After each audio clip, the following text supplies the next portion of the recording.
última reunião do semestre do Grupo Interespírito, grupo de pesquisas interdisciplinares sobre o espiritualismo brasileiro internacional, hoje, 28 de junho de 2023, e a discussão hoje, que vai ser bem mais curta, vai ser sobre o meu texto, um texto que foi publicado como prefácio de um livro organizado pelos professores Clóvis Eco e José Reinaldo, do Programa de Pós-Graduação em Pesquisa em Ciências da Religião da PUC. Eles me convidaram para prefaciar esse livro, e eu escrevi um texto que eu confesso a vocês que foi um texto que eu tive muito prazer em escrever. O texto se intitula Espiritualidades, o especificamente religioso na experiência humana profunda. E, em linhas gerais, eu vou fazer uma muito breve introdução, de apresentação do propósito desse texto, imaginando que vocês já o tenham lido. Se não tiverem, podem ler depois, se quiserem, para entender o texto como um todo, mas vou fazer uma exposição muito breve e abrir para a gente conversar ao longo desse tempo que nós fixamos, de 40 minutos, para nós debatermos esse assunto. É uma temática muito cara para mim, porque eu estou já há alguns anos, dentro dos estudos de ciência da religião, brigando com os conceitos, com aquele que seria talvez o conceito fundamental que determine o nosso campo de estudos. E essa briga, ela parte de uma insatisfação inicial. Essa insatisfação inicial é uma insatisfação que eu tenho tido com a hegemonia cristã nas sociedades ocidentais, inclusive, sobretudo, na nossa sociedade, a sociedade brasileira. É uma hegemonia de tal ordem forte que contamina, inclusive, as religiosidades e as experiências espirituais não cristãs.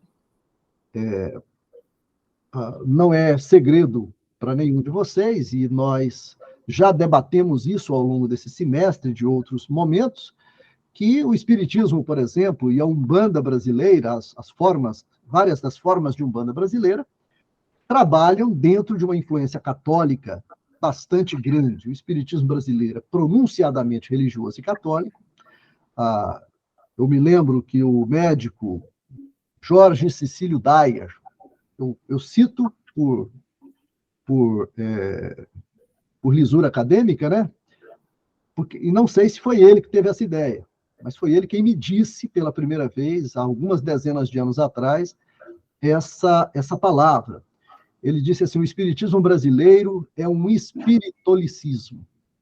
Como a dizer que nós, os espíritas, praticam uma modalidade de religiosidade espiritualista, mas bastante orientada por uma prática caracterizadamente católica, no sentido tanto dos ritos, dos ritos de uma certa liturgia das suas sessões públicas, como também da prioridade do trabalho de assistência social, que também vem das antigas caridades católicas. Nós sabemos que antes de haver previdência social no mundo, antes do Estado tomar conta, ser responsabilizado por tomar conta da população, era a Igreja que fazia isso. E essa herança, ela aparece de maneira muito forte no espiritismo kardecista brasileiro e nas religiosidades negras, herdeiras do período de escravidão, no tempo que a escravidão era oficial, né? Porque hoje nós temos escravidão extraoficial, no tempo que a escravidão era oficial no Brasil. Então, eu estou preocupado com isso, né? Todos os conceitos que a gente estuda em ciências da religião a respeito das religiosidades, de uma maneira geral, são calcadas ou em experiências de tribos consideradas primitivas. No século XIX, primitivo significava algo não desenvolvido. Hoje, não. Hoje, primitivo significa originário. Então, esses povos originários, eles têm formas religiosas tribais específicas, foram muito estudadas pelos antropólogos, mas, em grande sentido, os conceitos principais da religiosidade, dos estudos de religião, advêm dos estudos do catolicismo ou dos intelectuais católicos a respeito de si próprios. E isso, por exemplo, contamina todas as interpretações religiosas. A separação sagrado e profano como mundos separados e que não se interconectam, e que quando se interconectam é por experiência milagrosa, isso advém das discussões teológicas da Igreja Católica. E a experiência, tanto de militância que eu já tive, quanto de estudos acadêmicos, tem demonstrado que esses conceitos, eles são limitados para a interpretação das religiões não cristãs. Por exemplo, as religiões cristãs, elas são salvacionistas. Essas religiões que eu tenho chamado de espiritualismo, a partir de uma herança, de uma tradição intelectual, que hoje eu sei, graças ao Diego, que ela é bastante antiga, são religiões não salvacionistas, são as chamadas religiões de iluminação ou religiões de evolução, como a ideia de iluminação, que é a temática específica da Célnia, e que está centrando a proposta de doutorado dela. Então, a gente tem brigado com esse conceito. E na briga com esse conceito, surgiu, e olha que interessante, surgiu da própria experiência católica, foi um teólogo católico francês que desenvolveu o conceito de espiritualidade, como sendo algo que significa, acima das denominações, das práticas, dos ritos e dos contextos religiosos, um tipo de sentimento caracterizadamente religioso. E essa noção de espiritualidade, ela tem ganhado um fôlego cada vez maior para denominar toda e qualquer experiência religiosa. E nesse texto eu invisto no estudo da espiritualidade, não do espiritualismo, mas da espiritualidade. Investigando tanto a noção etimológica do espírito, como o significado de o que esse termo carrega em termos de experiência religiosa numa compreensão plural, laica e ecumênica do processo religioso. E essa noção, ela tem um contexto específico. Por que é que ela surge neste momento da história? Ela surge nesse momento da história porque nós vivemos uma fase de desinstitucionalização ou de desigregificação da experiência religiosa. Ou seja, nós não conseguimos mais, nem nas religiosidades tradicionais, explicar o fenômeno religioso dentro dos parâmetros das denominações, dos movimentos ou das instituições religiosas. Isso já tem um certo tempo. Desde os anos 80, isso vem sendo denominado por palavras que significam muito pouco. Novas religiosidades, novas espiritualidades, novos movimentos religiosos, como a dizer, religiões pós-modernas. Nenhum desses conceitos possui significação para definir o que está acontecendo. Eles só são significados, falar, é alguma coisa nova que nós não entendemos ainda o que é.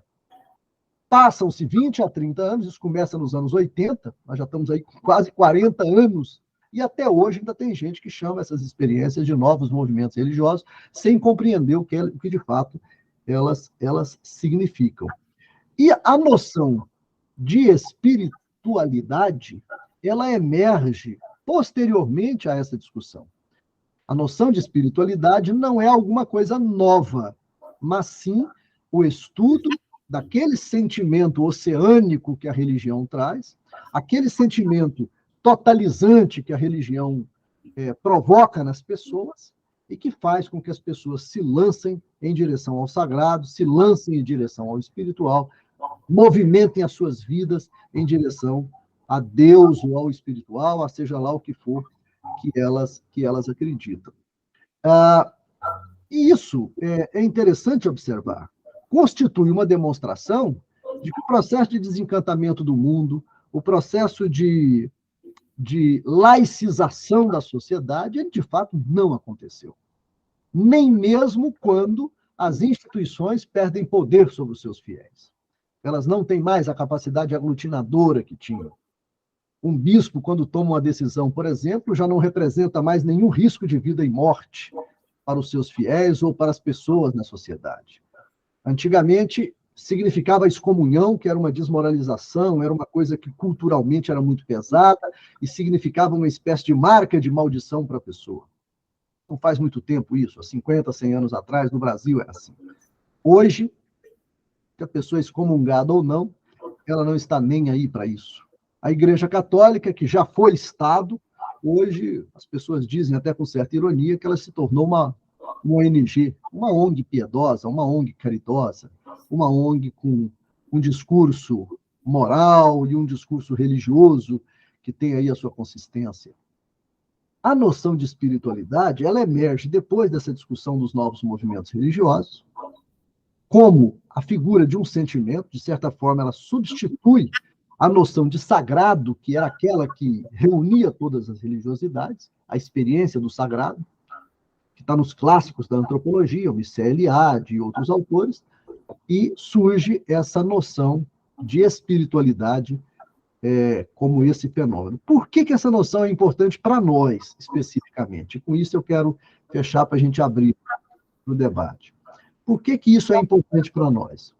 Porque a noção de espiritualidade, ela traz dentro dela o conceito fundamental daquilo que eu tenho estudado como sendo o espiritualismo. As religiosidades não cristãs, as religiões não hegemônicas presentes no mundo ocidental, que são uma miríade de pequenas movimentações religiosas, algumas delas que nem se autodenominam como religião, mas que são filosofias de vida, filosofias de iluminação e de aprendizado, ou terapias. Elas pervadem o campo da saúde, o campo da psicologia, são pesadamente psicologizantes, profundamente individualistas em boa parte delas, poucas delas são comunitárias, experiências, a maior parte delas, de sociedades, daquela fatia da sociedade que é a classe média e a classe alta, com muito pouca aderência popular. Então não são religiões hegemônicas no sentido demográfico, mas elas são profundamente hegemônicas no sentido econômico, no sentido político, que não é pouca coisa, de forma que essa noção de espiritualidade, ela emerge dentro desse contexto de desigrejificação para trazendo em seu bojo um conceito específico, que é o conceito que, a meu ver, até hoje, dos estudos que eu fiz, constitui o elemento definidor dessas religiosidades não cristãs, que não é a experiência da salvação, não é a escatologia ou a teleologia religiosa, mas que é a noção da definição do que é o ser humano como espírito, como algo que desapega da matéria, que sobrevive à matéria, que se estabelece muito além dos sentidos físicos e constitui um mundo ou um contexto espiritual que se enovela com o mundo cotidiano, com o mundo físico, rompendo com a ideia da separação sagrado e profano, que é típica das teologias tradicionais. Né? Não faz o menor sentido você chegar numa missa, assistir à transubstanciação, que é um dos sacramentos da igreja, que transforma o vinho em sangue de Cristo e transforma a hóstia em corpo de Cristo, e você, no final da missa, dizer para o padre que você quer pegar uma hóstia e um pouquinho de vinho e levar para o laboratório para descobrir se virou sangue mesmo, para descobrir se aquilo virou carne de Cristo mesmo, e até descobrir qual que é o RH de Jesus Cristo. O padre vai dizer que isso é uma tolice, porque trata-se de um ato sagrado, simbólico, e que é mistério divino. E que não tem nada a ver com isso, porque essas coisas, laboratório é coisa do mundo profano, e isso trata-se do mundo sagrado, e essas coisas são separadas. O catolicismo consegue efetuar essa separação com enorme tranquilidade. Separa fé de razão com enorme tranquilidade. Essas religiosidades espiritualistas não fazem isso. O que elas denominam como espírito, como mundo espiritual, está presente no cotidiano o tempo todo. Os espíritos convivem conosco, eles estão presentes aqui entre nós. Eles estão me influenciando para falar essas coisas, estão influenciando vocês para ouvir e pensar as coisas que vocês estão ouvindo e pensando. Eles não estão num mundo à parte. Nós só não os enxergamos porque o nosso olho não consegue vê-lo, porque eles estão numa vibração da matéria que é outra.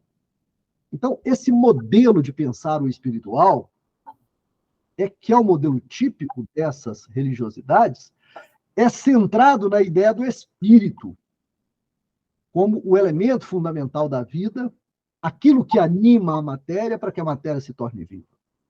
Então, a matéria não está viva porque ela é feita de carbono, e porque ela sofre as mutações ou as reações químicas e físicas que compõem o corpo. O que faz o cérebro pensar não são as sinapses elétricas que acontecem dentro do cérebro, mas sim a presença de uma alma, a presença de um espírito. Originalmente, esse sopro de Deus que anima a matéria. Espírito vem de pneuma, do grego pneuma, o sopro de Deus. Lógico que na antiguidade era a respiração que enunciava a vida. A pessoa morta, ela era dada como morta a partir do momento em que ela parava de respirar.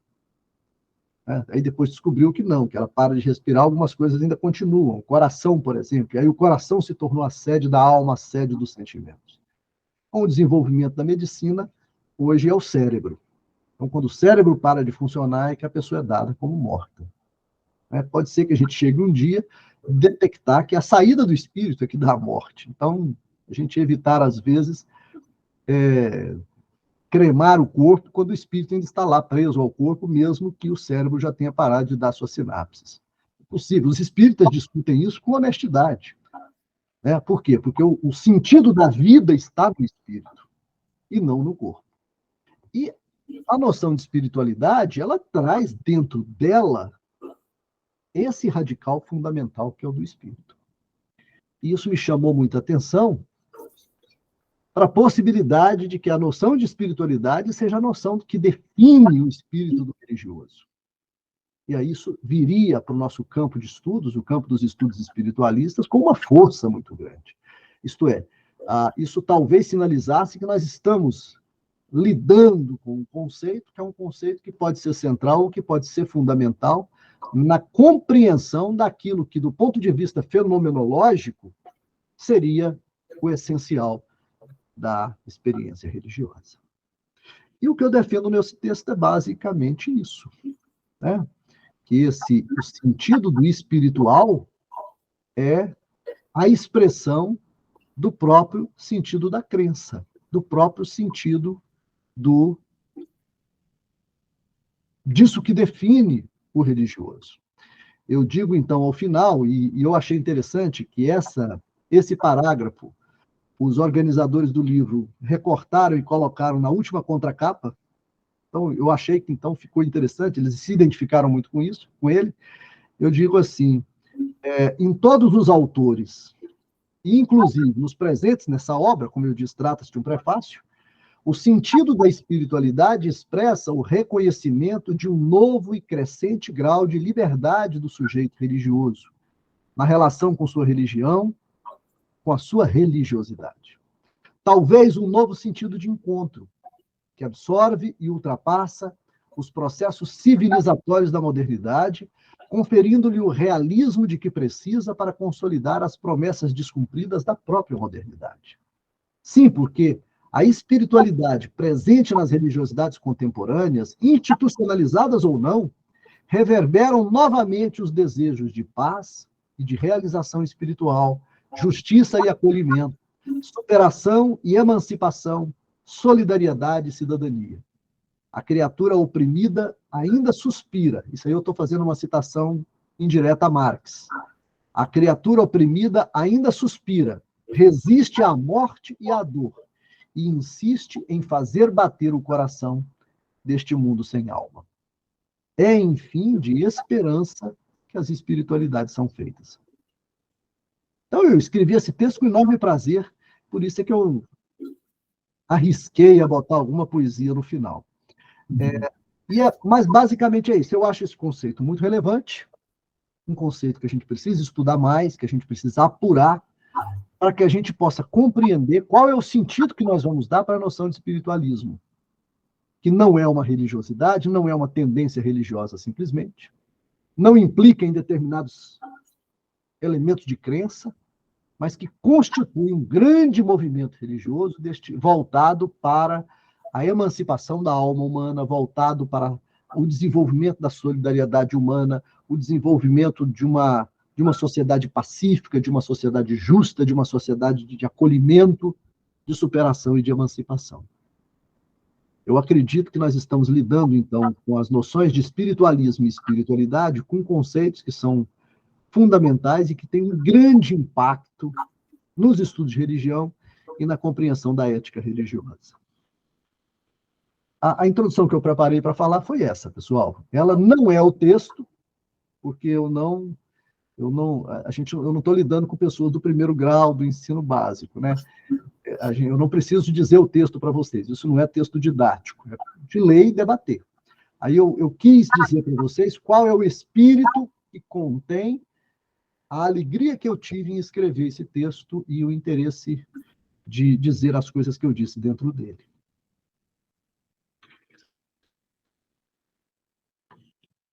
Estamos em discussão, nós temos 20 minutos só de discussão. A Célnia levantou a mão, e depois o Elias, e depois o Diego. Célnia, querida. Ela passou perfume. Eu pus batom vermelho para ver que tinha maquiagem, viu, Luiz? Maravilha, querida. Você está linda. É assim, é interessante porque eu tenho lido algumas obras, né? E é interessante porque esses dias chegou até minha mão uma obra de uma indiana, sabe? E ela falando sobre essas questões de iluminação, porque como eu vou trabalhar a iconografia simbólica da luz, né? E o senso de direção. Então, iluminar-se é uma outra tarefa também que eu vou precisar de ajuda, viu, gente? Quem ficar aí, ler algum texto que acha que pode me auxiliar, é importante para mim. E quando a gente começou a discutir, né? Quando eu comecei a conversar com o Luiz sobre essas questões, aí ele começou a frisar, né, essa diferença das religiões de salvação e das de iluminação, né? E como a técnica, né, cachoeirinha de luz, ela tem a ver com a iluminação, aí esses dias eu estava discutindo sobre essas questões do que é o escuro e o que é o claro, né? E o que é o iluminado e o que é quando a gente está num processo de não iluminação, né? E eu peguei, Luiz, estava debatendo com um amigo aquele texto do cego Bartimeu, né? E começamos a colocar ali essa questão, né? Porque o cego ele está num processo, ele não está vendo, né? Naquele momento ali, por exemplo, do cego Bartimeu, ele se propõe a uma ação que a própria comunidade ao redor trouxe uma questão naquele momento onde que ele não poderia ser visto por Jesus, né? Jesus não poderia ali dar atenção a ele, né? Afinal de contas, ele era um cego, né? Essas questões aí culturais da época, né? Que não dá para a gente entrar aqui agora. Mas, assim, o que eu estou querendo trazer, que é interessante a gente observar, né? Que por exemplo, ele está no caminho, né? Ele aceitou a proposta ali que Jesus propunha, e muitas pessoas que estavam ao redor não conseguiram nem alcançar, né? Então, essa questão da iluminação, do senso de direção e dessa proposta do espiritualismo, né? Eu queria, assim, enquanto você foi construindo esse texto, o que te passou, né? Então, seria mais ou menos assim. É isso. Obrigada. Não sei se puxar uma linha daí, qualquer coisa você vai me puxando a língua aqui. Tá bom, obrigada. Ô, Signaz, eu tenho duas perguntas para você que eu queria entender melhor, assim, da sua abordagem. A primeira, qual a relação entre a questão da hegemonia do cristianismo, né? Por que você achou que essa questão chama atenção? E aí depois, em que isso tem a ver com essa questão dessa religiosidade do espírito, né? Como é que você fez a ponte entre essas questões? Eu não vi com muita clareza, tá? E por que você acha que espiritualismo não se refere à religiosidade? Como é que você faz essa distinção? Eu queria que você me ajudasse melhor nisso aí. Não, tranquilo. Guilherme, porque a gente está com muito pouco tempo, tá, Itenque? Eu vou tentar responder 3 perguntas numa só, para a gente aproveitar bastante. Nós só temos 15 minutos. Guilherme, não, Diego. Não, é o Diego? Oi, então... estão me ouvindo? Todos me ouvem? Eu li Guilherme, desculpe, eu li Guilherme aqui, o Guilherme está tentando entrar, permitindo. Eu também, Luiz, eu tenho perguntas também. A sua fala, primeiro, só para pontuar, a sua fala só se refere ao Ocidente, né? Porque quando a gente vai para o Oriente, nós vemos ainda teocracias bem estruturadas e organizadas. E dentro da sua fala, bom, uma é uma pergunta mesmo, como é que você situa o projeto de poder das igrejas protestantes renovadas, principalmente o pentecostalismo e o neopentecostalismo, que, apesar dessa perda de força, dessa desestruturação que você descreve aí, hoje elas estão definindo, inclusive, rumos políticos brasileiros, né?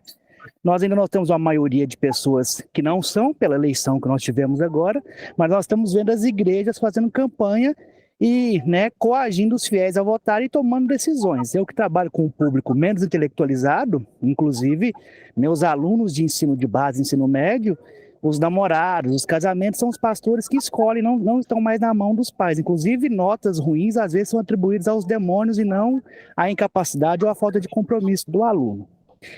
E a outra pergunta, porque ontem eu tive um debate, mas está dentro da linha da razão e da fé.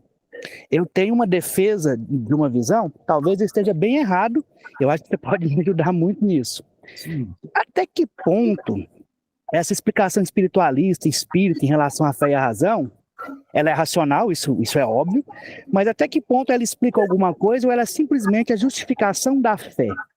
Quando eu explico um processo reencarnatório, quando eu explico uma dor que a pessoa está passando, aquelas explicações reencarnacionistas, espíritas, espiritualistas, elas efetivamente explicam ou elas são só uma consolação, uma justificação da minha fé através de uma experiência racional?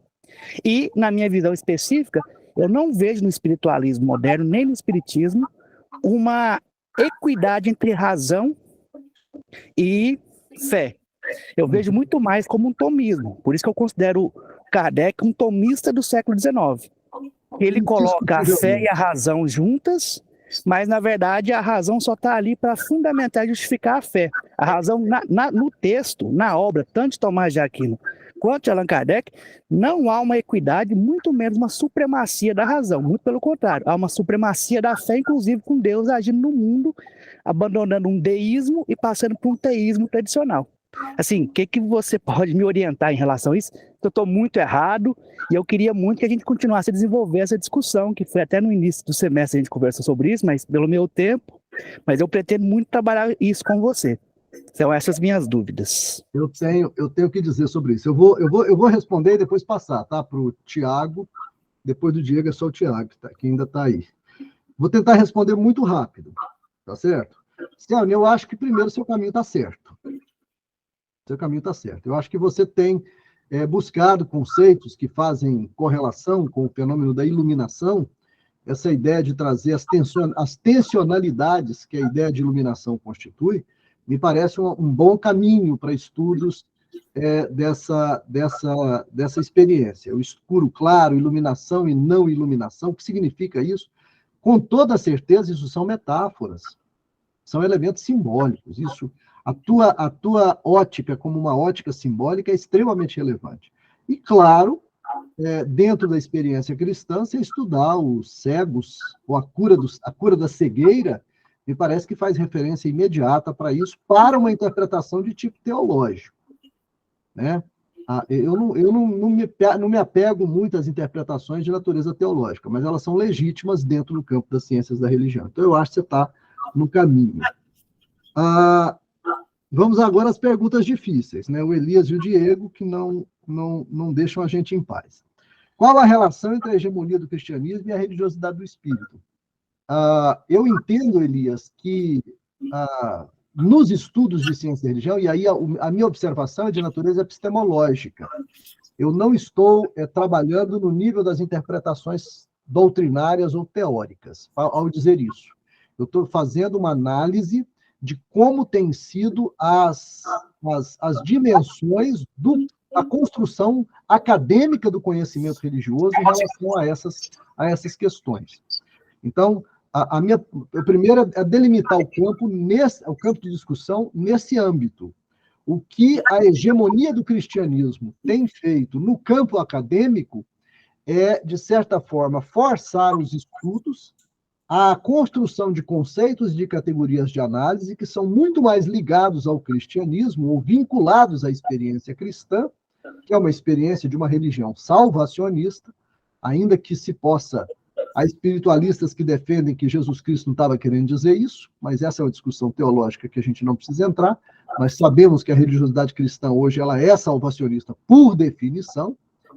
Então, a crítica que eu faço é que os conceitos orientados ou os conceitos que são, de fato, adequados para a interpretação das religiosidades cristãs, elas não são inteiramente adequadas à interpretação das religiosidades não cristãs, mesmo com a interferência, a influência pesada que o cristianismo tem sobre essas experiências religiosas. Então, a disjunção está aí. Uma tentativa de libertar-nos de determinados conceitos que são naturalmente salvacionistas, a experiência da separação sagrado e profano, né? A ideia de um Deus que exige a fé, a ideia de um Deus que exige a fidelidade e oferece a salvação em troca, caso ele não obtenha, ele dá a danação. Isso tudo não é cabível. E os conceitos das ciências da religião foram construídos observando essas dimensões. Então, a noção de espiritualismo, a noção de espiritualidade, ela escapa, dentro da interpretação que eu tenho feito, desses conceitos fundamentais. Então, por exemplo, quando eu digo que a espiritualidade pode ser um conceito mais compreensivo para as experiências religiosas, institucionalizadas ou não, eu estou querendo dizer que aquilo que se consigna na antropologia ou na filosofia da religião, do século XIX para o século XX, que são os livros clássicos de leitura obrigatória hoje neste campo, que definem como aquilo que define o religioso, como a experiência do sagrado, eu acho que isso não é exato para compreender essas religiosidades. É essa aposta que eu estou fazendo. Então, é nesse sentido, é um debate epistemológico que faz uma crítica dos estudos em ciência da religião, tentando posicionar uma ótica que seja uma ótica não cristã e não salvacionista de compreensão da experiência religiosa. Ok? Tá, nesse contexto, se me for permitido um minuto, depois eu agradeço, tá? Se der tempo. Diga agora, porque aí a gente já... Não, é porque assim, o próprio conceito de religião, ele é um conceito judaico-cristão, né? E acho que a gente não pode perder isso de vista. A nossa própria ciência, a ciência que a gente está falando, epistemologia, nós estamos falando de um monte de coisa aqui que é tudo da nossa tradição judaico-cristã. Você percebe, então, que isso que esse é um esforço crítico paulatino? Isso, exatamente, é. Eu acho isso interessante. E é isso que vai efetuar, e aí eu entro na segunda questão que você me traz, é isso que vai possibilitar com que a gente tente perceber uma diferenciação entre a espiritualidade e a religiosidade. São os próprios autores desse livro, se você pegar esse livro, vários desses autores estão defendendo isso. Uma coisa é a religião, vista como uma instituição ou como um movimento institucionalizado, que tem o seu próprio credo, os seus próprios ritos e os seus elementos identitários. Outra coisa é a religiosidade, que é a experiência das religiões fora das instituições religiosas. E outra coisa é a espiritualidade, que é um sentimento tipicamente espiritual e religioso, que se vincula a energias, a suposições, à produção, às vezes, de uma fé inteiramente individual, de um credo inteiramente individual, ou um credo que faz miscelânea, que faz bricolagem entre diversas experiências religiosas, e que se torna um motivo de transcendência de uma ou mais pessoas, independente das denominações religiosas. Percebe? Eu levantei isso. A noção desse sentimento profundo que habita a alma humana, por isso é que o meu título do meu texto é isso. O que é espiritualidade? Espiritualidade é o especificamente religioso na experiência humana profunda. E eu vou concordar com você. Você vai falar, poxa, mas você usou a palavra religioso. Eu preciso ligar com alguma coisa que a gente já saiba. Eu não tenho uma outra palavra ainda para dizer isso. Mas eu estou falando de experiência religiosa. De uma experiência que transcende a própria religiosidade. E eu levantei isso exatamente porque assim, quando você vai discutir isso com pessoas nativas de outras tradições, eles não reconhecem nem esse diálogo, nem a palavra espiritualidade. Exato. Eles não reconhecem. Ele não é identitário, porque ele não está... Não é, exatamente. Então, até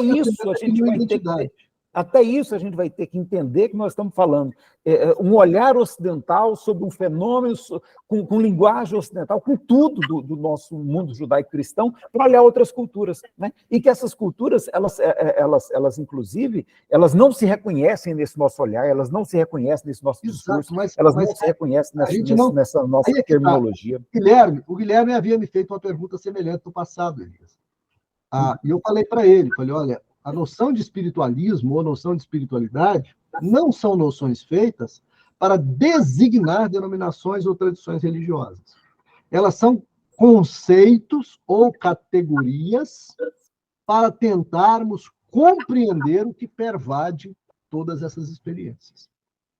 Então, assim, eu não preciso de... Eu, por exemplo, quando eu falo ação comunicativa em Habermas, não é exigível que as pessoas de uma assembleia sindical qualquer se identifiquem com esse conceito. Ele não é um conceito feito para isso. Ele é um conceito acadêmico, científico, feito para pensar a esfera pública, a microesfera pública ou a mesoesfera pública que esteja ali acontecendo, mas pensar sociologicamente, pensar em termos de filosofia social. Eu estou dialogando academicamente e forjando um conceito que ele é muito preciso para definir determinadas vivências e práticas sociais que estão ali acontecendo. E ele me é útil para isso. Ele não é útil se eu exigir das pessoas, olha, vocês são uma esfera pública, vocês estão dizendo que é uma assembleia, está errado, vocês são uma esfera pública. Não, eles se denominam como eles quiserem, eles se identificam como eles quiserem. Só que os usos que o senso comum utiliza para dar denominações às coisas que o senso comum faz, tem um grau de imprecisão e de pluralidade de definição que dificulta o seu uso acadêmico. Então, com a noção de espiritualismo e a noção de espiritualidade, eu estou dialogando com o mundo acadêmico, eu estou pensando o sentimento religioso, eu estou tentando entender o mundo que a gente está vivendo. Percebe? Você pode virar e falar, isso aí é uma incidência ocidental, a gente não consegue escapar de tudo, né? Nós estamos num contexto e querer fazer uma coisa, querer pensar fora do nosso contexto é querer respirar fora da atmosfera. Nós não temos, a gente morre se fizer isso. Então, nós não temos jeito de fazer. Nós vamos sempre esbarrar nesses limites. Mas, na medida em que a gente descobre uma limitação, nós descobrimos, ao mesmo tempo, pela dialética do próprio pensamento, as maneiras como a gente pode romper com essas amarras e ir adiante. Eu acho que a ideia de religião, que é onde começam os estudos, para a ideia de religiosidade, e da ideia de religiosidade para a ideia de espiritualidade, são de superação do pensamento sobre o pensamento ocidental sobre si mesmo, sobre a própria experiência espiritual, são pensamentos que vão se auto-superando. E é esse o caminho do conhecimento, eu não conheço outro. Dentro do mundo acadêmico, eu estou fazendo uma discussão acadêmica e ela tem esse limite. Então, quando o Guilherme me diz que, olha, essas pessoas não se reconhecem nesse termo, ou você me diz que essas culturas não se reconhecem nessa descrição, eu responderia, elas estão certas em fazer isso. Mas isso não torna ilegítimo o uso do conceito, porque o conceito não existe, não tem o propósito de normatizar essas experiências. Muito pelo contrário. A gente quer compreender. E para compreender, nós inventamos palavras que são precisas para a nossa compreensão e para o diálogo entre nós. Agora, a autocompreensão dessas religiosidades tem que ser respeitada enquanto tal. E eu acho que eu tenho tentado fazer isso, por exemplo, na pesquisa de mediunidade espírita, que é uma pesquisa em que a gente vai a campo, aí nós estamos no ambiente das pessoas, e vamos respeitar todo o episódio de crença que cerca aquele fenômeno. E tentar descobrir uma metodologia que seja própria para aquele fenômeno de crença e não para outro. Percebe? Nós podemos descobrir coisas interessantíssimas do ponto de vista acadêmico que os espíritas não vão se reconhecer naquilo. E a gente descobre, porque os elementos dos dados e as análises mostram que isso é verdadeiro, e os espíritas não têm a necessidade de aderir ao nosso... Porque nós não estamos fazendo religião. A gente está pensando sobre. Percebe? Você consegue? Foi isso que eu quis dizer que eu estou no campo do debate epistemológico. Eu estou discutindo filosofia da ciência ao falar de espiritualidade, ao falar de espiritualismo. Eu estou trabalhando filosofia da ciência. Eu não estou querendo denominar aquelas tradições. Eu não estou querendo colocá-las dentro de uma gaveta classificatória. E isso é muito difícil de ser entendido, porque a herança ocidental, especialmente a herança positivista, que é muito forte em nós, até no âmbito do espiritualismo, essa herança positivista ela é fortemente classificatória, ela é fortemente normalizadora. É muito difícil você ser capaz de pensar um conceito e esse conceito ser legítimo para o debate científico, sem nenhuma exigência de que as pessoas se vinculem a ele. Não tem essa necessidade. Tá certo? E isso acontece em todos os estudos sociais. Você vai estudar o Congresso Nacional, você procura lá os grupos de pressão no Congresso Nacional. Vê se tem algum deputado, algum senador que reconhece que as suas alianças formam um grupo de pressão. Ele nem sabe o que é isso. Não é feito para denominar para eles o que eles fazem. É feito para a gente compreender o que está acontecendo de um ponto de vista científico. Agora, um diálogo com a comunidade da ciência, com a comunidade, nós podemos colocar isso em discussão, sem o menor problema. E até essa discussão gerar uma crítica ao conceito e a gente ser obrigado a modificá-lo ou abandoná-lo para aceitar outro. Está valendo. Certo? Mas eu queria que você compreendesse isso, para que a gente não... Havendo essa separação do âmbito da discussão, quer dizer, eu diria para você, em linhas gerais, que de um ponto de vista ético-científico, os conceitos com os quais nós estamos trabalhando são conceitos modestos, humildes. Eles não são conceitos pensados, mas não estamos pensando para abranger a esfera da sociedade. Não tem essa pretensão. Nós queremos compreender, e eu acho esse conceito extremamente iluminador, no sentido de nos ajudar a compreender a religiosidade não cristã. Essas religiões que não são religiões de salvação, religiões de iluminação. E aí, essas religiosidades também não vão se identificar assim. Né? Você vai pegar um terreiro de Umbanda, nós fazemos aqui religião de iluminação. Não tem nada a ver essa discussão com eles. Mas eles fazem isso, aparentemente. Segundo determinados critérios, são os critérios de método científico. Aparentemente, isso. Aparentemente, eles fazem isso. Não é só isso, é porque você usou a palavra hegemonia, né? E eu acho impossível. A hegemonia da própria cultura. Né? Não, a hegemonia... Eu concordei. Entendi e concordo inteiramente com você. Isso, hegemonia do cristianismo nos estudos de religião. Isso é indiscutível. Até porque, olha, esse programa está na Universidade Católica. Uma das linhas de pesquisa é teologia. Pergunta a teologia que eles estudam. Você tem que falar grego e latim. Porque é os evangelhos, é a Bíblia, é o Velho Testamento e o Novo Testamento, e ponto. Tudo, é o mundo para eles. É legal isso acontecer.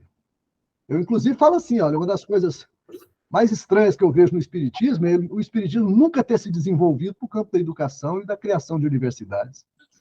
Foi uma doutrina fundada por um professor. Graças a Deus. E não gerou o ensino universitário, deveria ter gerado. A Igreja Católica se sustenta tanto tempo porque ela tem um estofo de autoconhecimento, de autocrítica, que é um negócio fora do comum. É fantástico você ver os teólogos discutindo entre si. É um negócio de dar brilho nos olhos, o grau de conhecimento e de crítica que eles fazem às interpretações da própria igreja. Sabe? É muito interessante isso. Então, se você tem uma elite intelectual, como são, por exemplo, a ordem jesuítica, uma elite intelectual que pensa pesadamente a teologia e debate pesadamente a teologia, é você ter uma referência para a sua fé. E eles têm. E o leigo não faz a menor ideia do que está sendo discutido lá. Mas eles têm isso. tem uma autorreflexão muito forte.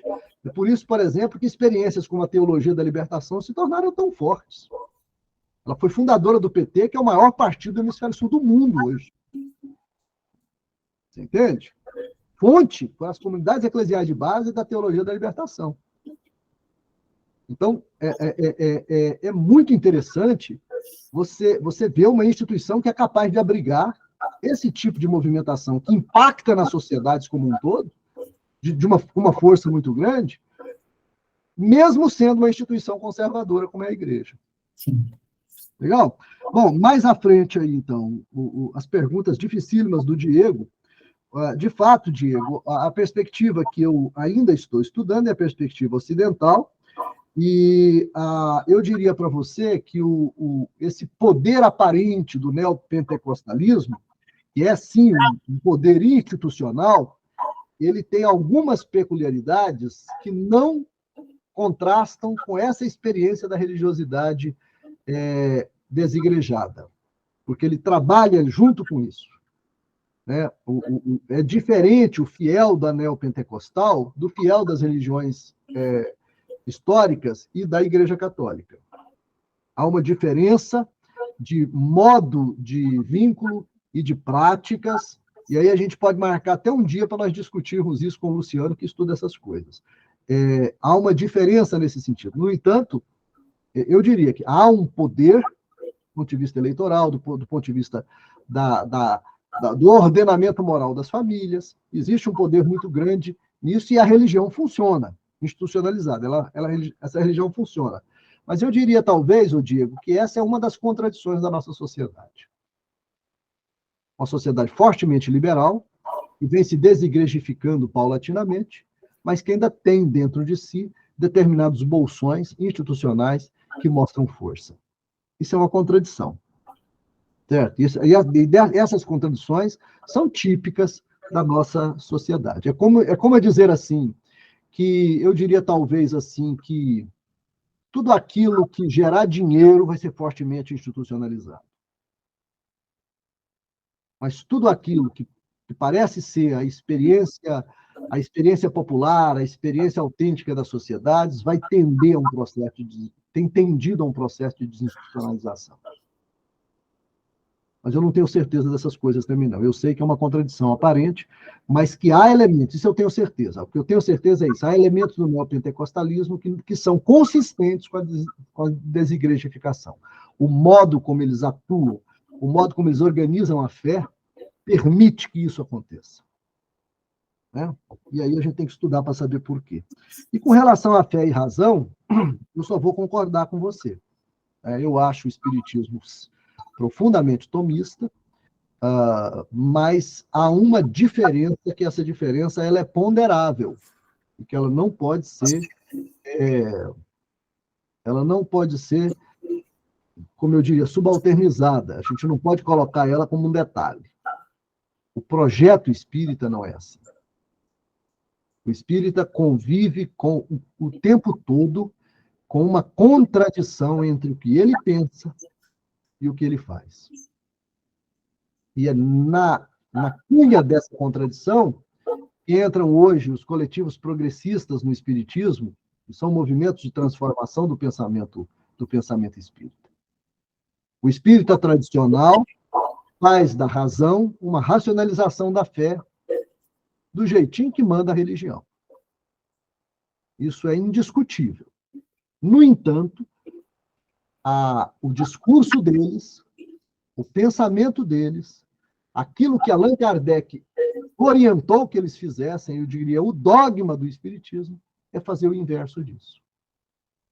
Então, se não faz sentido você exigir do padre que dê lá um pouquinho do vinho para você estudar se virou sangue ou não, não faz isso, não faz sentido nenhum isso para a igreja. Por quê? Porque sagrado e profano são separados. Faz sentido para o espírita, se você entrar no centro espírita e falar, eu vou pegar um pouquinho da água fluidificada e levar para o laboratório para ver o que aconteceu com ela com a fluidificação. O espírita vai gostar disso, vai se interessar por isso. Por quê? Tradicionalmente, por uma perspectiva que é essa, de racionalização, que ele vai ter a expectativa de que o laboratório confirme o que ele já pensa, confirme a sua crença, mas se não confirmar e descobrir uma outra coisa, isso vai fazer sentido para ele também. Então há esse conflito. Por isso é que fazer pesquisa sobre espiritismo é um negócio que é interessante, mas essa contradição existe. Agora, é uma contradição de pensamento, entre o pensamento e a prática. O que o espírita diz é uma coisa, o que ele faz é outra. Agora, ele não tem como dizer o que ele faz. Isso é interessante. O católico diz o que faz. O espírita não pode fazer isso. E é aí que essa experiência religiosa se torna interessante. Porque quando você tem o argumento que é científico, esse argumento pesa para eles. Então, o diálogo não é feito da mesma forma. O espírita não argumenta, por exemplo, não, isso é mistério da divindade, isso não cabe à razão perscrutar. Então, é nesse sentido que eu digo que o espiritismo não separa a fé de razão. Agora, que ele racionaliza na prática, claro que ele racionaliza, porque a experiência da fé para ele é uma experiência mais importante do que a da razão. A razão até atrapalha um pouco. Mas ele não pode dizer isso, ele não pode assumir isso, ele tem que viver isso como contradição e como angústia. Concorda, Diego? Então, é muito isso. Então, isso é uma peculiaridade do espiritismo, é uma contradição interna que existe entre eles, e o que é mais interessante é que, por essa contradição, é que pessoas como Elias entram. Eu tenho entrado na discussão com os espíritas. A gente entra exatamente na cunha que é aberta por essa contradição.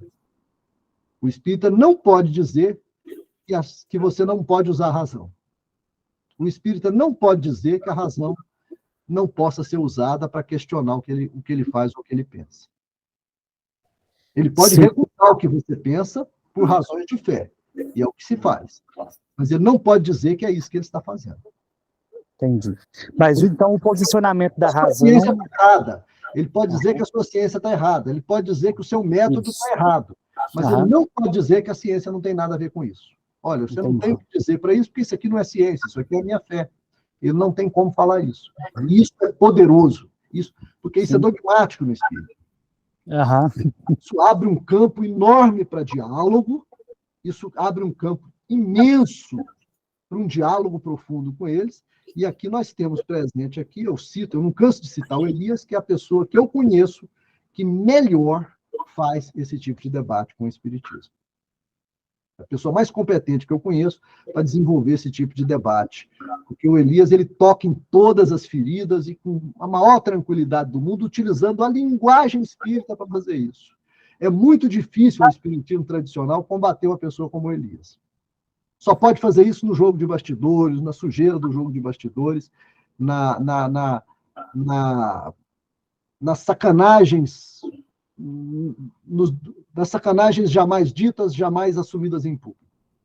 Mas, assim, o debate público com Elias é muito difícil deles fazerem, porque o Elias utiliza as armas do próprio espiritismo para falar as coisas. Ele utiliza o argumento do próprio espiritismo. Então, fica muito difícil. O Elias é a pessoa que, na meu ver, melhor expõe a contradição espírita numa perspectiva construtiva, e não destrutiva, mas numa perspectiva construtiva. Por isso eu adoro esse cara. Eu sou fã dele. E apanha para danar.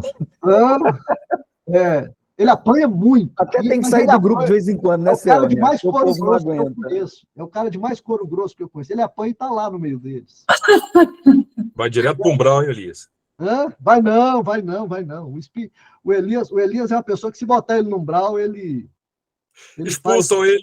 Ele faz... Não, eu vou para o umbral. Não quero nosso lar, não. Aquilo lá é horrível. Ele vai para um umbral por preferência, porque ele sabe que lá é que estão as pessoas mais interessantes. Gente, é isso. Luciano ouviu isso, deve ficar olhando assim, né, Luciano? Esse povo é doido. Nós tínhamos... É o Tiago que tinha para falar? Sim, professor. Então, você fala, Tiago, e eu respondo, nós estamos muito atrasados, aí a gente encerra para fazer nossa reunião técnica. Não, você bem prático. A maior parte da dúvida já foi sanada através da resposta para o Elias e do Diego. Era quanto à abrangência do conceito, né, de espiritualismo, de espiritualidade, que a priori me parecia muito restrito à interpretação da América Latina, mas ao discurso a minha mente foi clareando e, sobretudo, com as religiões não salvacionistas, até com a fala do Diego, que ele coloca mais os estados teocráticos, que tem, sobretudo, na África e na Ásia. Eu esqueci de falar sobre isso. Eles não estão ilesos das religiões locais e práticas locais. Mesmo o ditador, ele tem uma curandeira que ele frequenta. Eu tenho amigos africanos que são de origem católica, pentecostal e muçulmana. Mesmo os muçulmanos, eles têm o contato tribal com uma religião local não salvacionista. Na Ásia, isso é muito mais evidente através do budismo e hinduísmo, não é? E a minha pergunta agora que fica é a Europa, porque a Europa vem da raiz positiva através do processo da evolução e da classificação, colocando tudo aquilo que seria de prática local, tribal, étnica como atrasada, em prol da evolução e tornando-se modelo para o resto do mundo, tentando impor o seu regime, seja religioso, seja político, administrativo, às suas colônias à época e depois aos países governados indiretamente pelos blocos econômicos.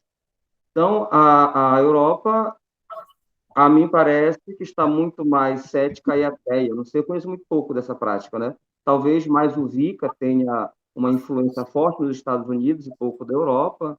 Não sei se a nova era ainda se mantém. Existem práticas não salvacionistas consistentes na Europa hoje ou são muito localizadas? Tiago, eu não sei. Eu tenho essa mesma concepção sua. Os relatos que eu tenho escutado sobre a experiência religiosa europeia são de muita dificuldade, né? O Estado europeu, ele é fruto de uma forte movimentação anticlerical. O iluminismo foi profundamente anticlerical e esse anticlericalismo ele gerou um nível de perseguição muito grande sobre toda e qualquer movimentação antirreligiosa ou anticlerical. A igreja reagiu de uma maneira muito pesada, reagiu matando, reagiu perseguindo, e isso se entronizou na alma europeia de forma que, quando eles fundam o Estado democrático de direito, quando a burguesia funda o Estado liberal, uma das coisas que foi praticamente um dogma foi separar a igreja do Estado. Então, algumas experiências como a francesa, por exemplo, tem casos claríssimos disso. Na França, por exemplo, você não pode frequentar uma escola pública utilizando adereços da sua religião. Por quê? Porque aquela escola é um espaço público. E sendo público, ele é laico. Você vai usar os adereços da sua religião no espaço privado da religião, não no espaço público. Isso é forte lá. A Igreja Universal do Reino de Deus, por exemplo, teve muita dificuldade de se estabelecer na França, porque ela tentou fazer o que ela fez no Brasil, que é comprar os cinemas para se colocar, comprar cinemas e comprar teatros para fazer seus templos, e o Estado interviu pesadamente e impediu que isso acontecesse. Você não pode entrar no cinema e fundar uma igreja. Se você quiser, você compra um terreno e constrói a tua igreja, mas você não pode comprar um cinema, porque o cinema é o espaço de todos. Você não vai transformar o espaço de todos no espaço privado da sua religiosidade. E aí pegar cinemas tradicionais, teatros, grandes teatros tradicionais, movidos e fazer aquilo tudo à força do dinheiro. Então, eles pesadamente buscaram eliminar isso. Alguns países africanos, como eu conheço o caso de Angola, o Estado tem atuado fortemente no sentido de impedir a prosperidade das neopentecostais ali dentro, ou pelo menos as neopentecostais estrangeiras. Então, a Igreja Universal Brasileira, por exemplo, tem tido muita dificuldade. Ela foi praticamente expulsa de Angola pelo governo, pelo poder. Então, o Estado tem intervido nesse sentido. Mas isso é a experiência cultural europeia. É típica da experiência cultural europeia. Agora, os detalhes a respeito disso, eu não tenho muito conhecimento, não. Eu sei que o espiritualismo existe na Europa, porque foi lá que praticamente ele nasceu, mas em bolsões muito restritos. São comunidades muito pequenas, muito específicas, inclusive a espírita. que na Europa e nos Estados Unidos, boa parte dos espíritas são brasileiros que estão lá. Os espíritas brasileiros. Agora já tem um movimento de algumas igrejas católicas que já estão importando padres seminaristas para lá, para abrir comunidades inteiras.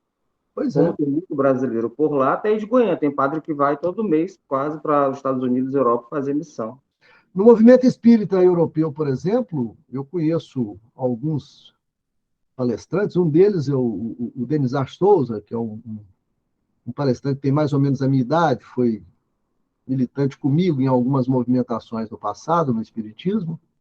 Ele é palestrante espírita até hoje, se tornou psicólogo e tal, entrou para esse campo da discussão psicológica, e ele vive fazendo palestra na Europa, todas em português. Faz sentido. Vai na Inglaterra, faz uma palestra em português, vai na França, faz uma palestra em português. Não precisa tradução. Todo mundo que está lá entende. Percebe? Então é muito assim.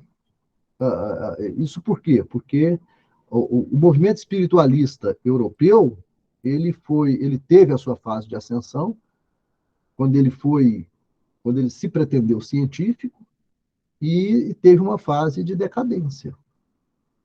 E no livro que eu estou lançando agora, de Fundamento da Teoria Social Espírita, eu procuro explicar, a partir, inclusive, da interpretação feita pela Marion Aubry e pelo Michel Laplantine, que é eles colocam algumas coisas específicas, aquilo que foi a desmoralização do espiritualismo como ciência. Então, quando deixou de ser científico, quando deixou de ser visto como científico, a religiosidade espiritualista praticamente desapareceu na Europa. E foi um movimento que tomou conta da sociedade praticamente inteira, com uma efervescência europeia monstruosa. O Allan Kardec conversava com o rei Napoleão, com o imperador Napoleão III, no Palácio das Tulherias. Virou uma espécie de consultor dele. Então, tinha uma experiência, foi uma experiência muito viva, vivida, inclusive, pelas classes trabalhadoras europeias. Essa experiência do espiritualismo. Mas enquanto ele tinha uma pretensão científica, uma pretensão racional. Quando perdeu essa pretensão, se tornou uma religião como as outras, decaiu. É fruto dessa cultura, a cultura europeia, que é fortemente, eu não diria que ateia, é fortemente agnóstica. Ela não se importa com a religião, porque vem de uma experiência histórica em que a religião fez muito mal para as sociedades. Pessoal, vamos então encerrar e para que a gente comece a nossa reunião técnica.